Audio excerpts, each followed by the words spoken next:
Okay, तो 14 में question दे रखा है, देखिए इसको हम कैसे सॉल्व करें।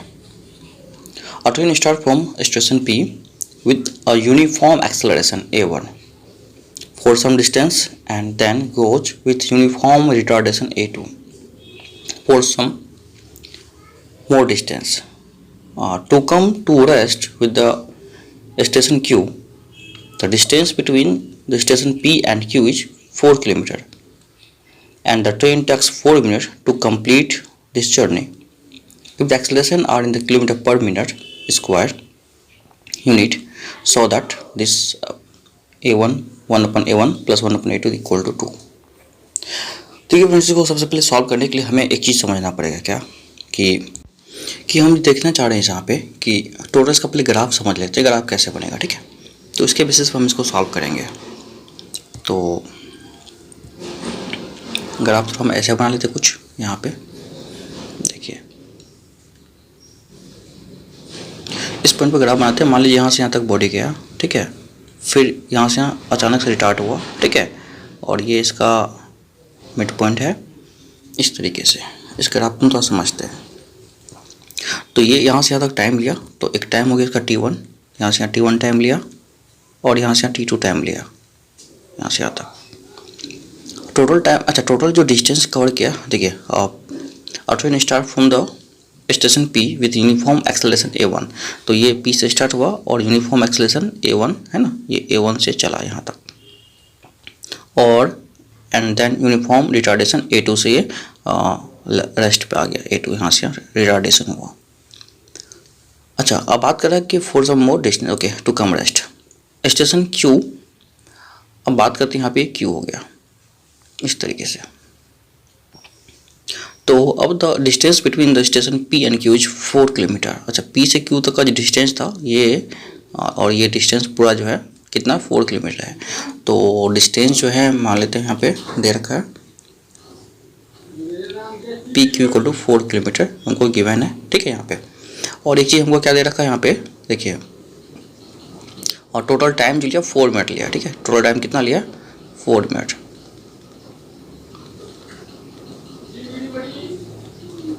मिनट्स, ठीक है। और मान लेते हैं यहाँ पर जो मैक्सिमम वेलोसिटी हुआ होगा ये v हुआ होगा, ठीक है, यहाँ से यहाँ तक मान लेते हैं v है मैक्सिमम वेलोसिटी यहाँ से यहाँ तक में, ओके।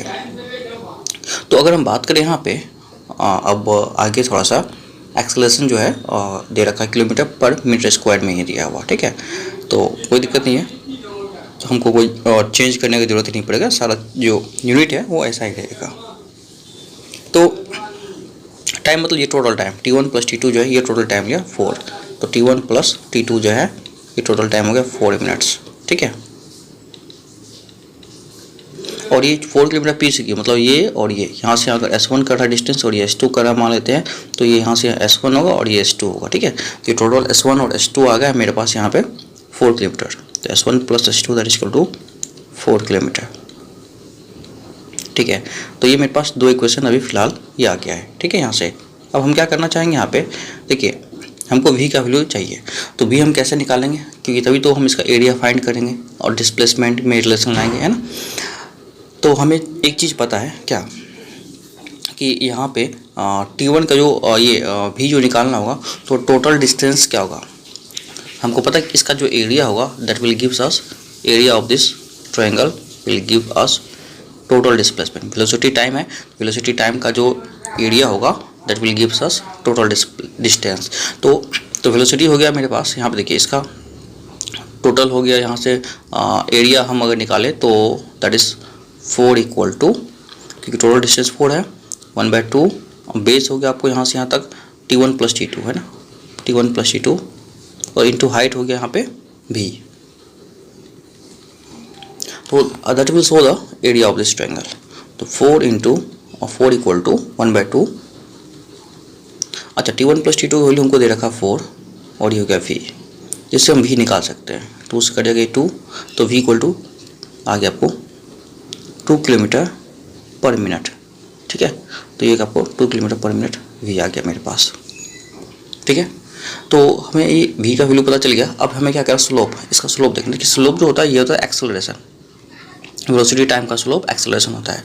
तो T1 हम निकाल लेते हैं यहाँ पे, एक्सेलरेशन की बात करें तो ये होगा यहाँ पे वेलोसिटी अपॉन टाइम, है ना। तो a1 की बात करेंगे v/t1, है ना। इसी तरीके से a2 होगा v/t2, या इसी तरीके से हम अगर t1 t2 की अगर बात करें तो t1 t2 जो है इसी में रिलेशन आएगा। t1 इक्वल टू हो गया मेरे पास v/a1 and t2 equal to होगा, यहाँ से हम निकालेंगे t2 इक्वल टू होगा v/a2।